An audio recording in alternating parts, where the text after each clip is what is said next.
There was a time जब हम लोग सिम्बियन फ़ोन यूज़ करते थे, जैसा कि मैंने यूज़ किया N95 नोकिया। आई होप आप में से भी बहुत ज़्यादा लोगों ने इस तरह का फ़ोन ज़रूर यूज़ किया होगा। इस दौर में हमें पता भी नहीं था कि यार आने वाले टाइम में एंड्रॉयड फ़ोन आएगा, एप्पल का iOS आएगा या माइक्रोसॉफ्ट भी अपने फ़ोन्स लेके आएगा। उस वक्त हम इस तरह के फ़ोन के साथ बहुत ही खुश थे, स्पेशली इसकी जो स्लाइड होती थी और इसकी जो फील थी ना, वो बिल्कुल ही औसम थी। लेकिन अब करंटली हवावे के बैन के बाद हम में से बहुत सारे लोग परेशान हैं कि यार क्या होने जा रहा है और क्या नहीं होने जा रहा। हाँ, करंटली बहुत सारे लोग इसे सफ़र करेंगे क्योंकि हवावे के जो फ़ोन्स थे वो वर्ल्ड वाइड बहुत ज़्यादा तादाद में जो है वो सोल्ड आउट हुए। अगर मैं आपसे थोड़े से स्टैट शेयर कर लूँ हवावे के हवाले से कि हवावे क्यों इतनी ज़्यादा इंपॉर्टेंट है, तो हवावे ने लास्ट क्वार्टर में 52 मिलियन स्मार्टफोन्स ग्लोबली सेल किए, जिसको अगर हम कंपेयर करें एप्पल के डिवाइसेस के साथ तो ये 7 मिलियन ज़्यादा बनती हैं सेल्स के लिहाज से। इसके साथ साथ अगर हम हवावे की रेवेन्यू की बात कर लें जो कि उसने 2017 में जनरेट किया, तो वो था $92 बिलियन, जो कि फेसबुक के जनरेटेड रेवेन्यू से 2 टाइम्स ज़्यादा है। तो इसलिए हवावे बहुत ही इंपॉर्टेंट बन जाता है। और रिसेंट जो फाइट चल रही है यूएस और चाइना के दरमियान, उससे आपको पता है कि जो हवावे का लाइसेंस है यूएस ने वो टोटल बैन कर दिया है यूएस के अंदर, यानी कि अब हवावे जो है अपनी डिवाइसेस यूएस के अंदर सेल नहीं कर सकता। इसके साथ साथ गूगल और जो बाकी कंपनीज हैं उन पर भी टोटल बैन है कि वो भी जो है हवावे के साथ भी बिजनेस नहीं कर सकते।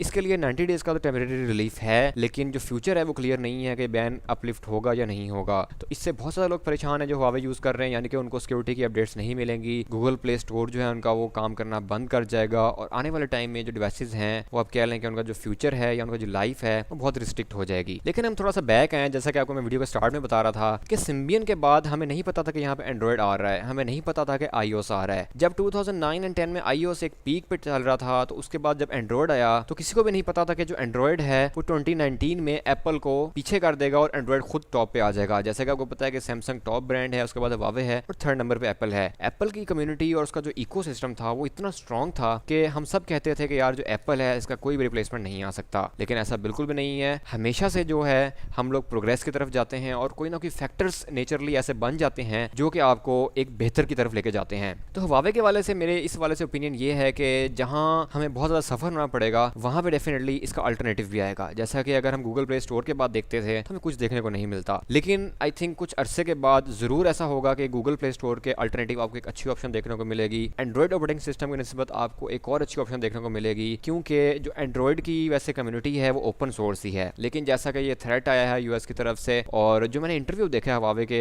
सीईओ का, वही बहुत ही ऑप्टिमिस्टिक टाइप का इंटरव्यू था। अगर मैं उसकी थोड़ी सी बात करूं आपसे, तो जो भी क्वेश्चन उनसे हो रहा था वो ये कह रहे थे कि हमारी कोशिश ये है कि हमारे जो पार्टनर्स हैं यूएस की तरफ, हम उनके साथ काम करते रहें। हमने और यूएस कंपनी से मिलकर हुआवे की प्रोडक्ट को एक बहुत ही अच्छे लेवल पे लेके गए। लेकिन ये टोटल डिपेंड करता है गवर्नमेंट के ऊपर। अगर यूएस की गवर्नमेंट वो अलाउ कर देती है वहाँ की कंपनीज को, लाइक क्वालकॉम है और जो बाकी कंपनीज हैं हुआवे के साथ बिजनेस करने के लिए, क्योंकि आपको पता है कि हुआवे ना सिर्फ सॉफ्टवेयर की सर्विसेज आउटसोर्स कर रहा है यूएस कंपनी से, बल्कि हार्डवेयर की सर्विसेज भी जो है वो आउटसोर्स कर रहा है। तो अगर ऐसा हो जाता है तो ठीक है, अगर नहीं होता तो आई थिंक हुआवे जैसी इनोवेटिव कंपनी जो कि अगर ये बैन ना आता तो डेफिनेटली नंबर 1 की तरफ जा रही थी, सैमसंग को भी बीट करने के करीब करीब थी। इनोवेशन बहुत जल्दी जल्दी आ रही थी, जिससे बहुत फायदा हो रहा था हमें कि यार जो मार्केट की ओवरऑल प्राइसेस हैं वो बहुत कम देखने को मिल रही थी। वरना तो आपको पता है यार एप्पल ही हमें देखने को मिलता था जो कि बहुत ही हाई प्राइसेस में था, या फिर सैमसंग के फोन थे वो भी हाई प्राइसेस में होते थे, लेकिन जो इनोवेशन थी वो हमें देखने को नहीं मिलती थी। एटलीस्ट चाइनीज कंपनीज ने हमें ये इनोवेशन तो प्रोवाइड की, हुआवे ने भी बहुत ज़्यादा इनोवेशन प्रोवाइड की। तो अब जो है मेरा ख्याल ये है कि अगर ये बैन ऐसे ही रहता है तो हुआवे डेफिनेटली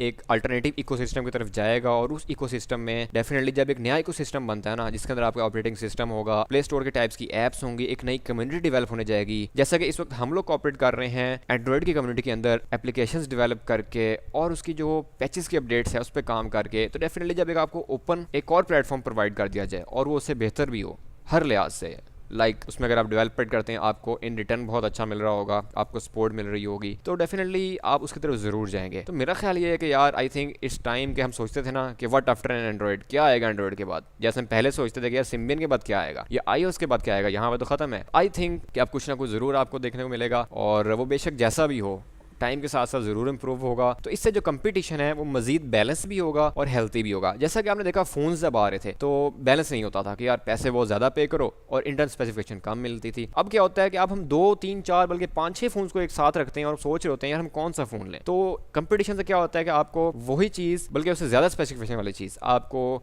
कम प्राइस में देखने को मिल रही होती है। तो इसी तरह आपको मार्केट के अंदर एक अच्छे ऑपरेटिंग सिस्टम देखने को मिलेंगे, एक अच्छे यूजर फ्रेंडली देखने को मिलेंगे। जैसा कि हम कंपेयर कर रहे होते हैं, यार ओप्पो का कलर हो ऐसे, उसमें ये चीज़ें नहीं अच्छी, एंड्रॉइड में ये चीज़ें नहीं अच्छी, iOS ज़्यादा सिक्योर है, इस तरह की हमारी डिबेट चल रही होती है। तो आई थिंक ये एक नई कम्युनिटी की तरफ जा रहा है, उसका जो फायदा है हमें बहुत होने वाला है। आपकी इस वाले से क्या फीडबैक है, मेरे साथ टोटली एग्री करते हैं या नहीं करते, वो जरूर शेयर कीजिएगा। अगर आपको वीडियो अच्छी लगी हो तो हिट द लाइक बटन, और अगर आप चाहते हैं इस तरह के टॉपिक से बात होनी चाहिए तो वो भी जरूर बताइएगा, ताकि हम इसकी बाकी एपिसोड्स भी लेके आ सकें। Share your friend as well. मिलते हैं फिर आपसे नेक्स्ट वीडियो में। मास्सलामा।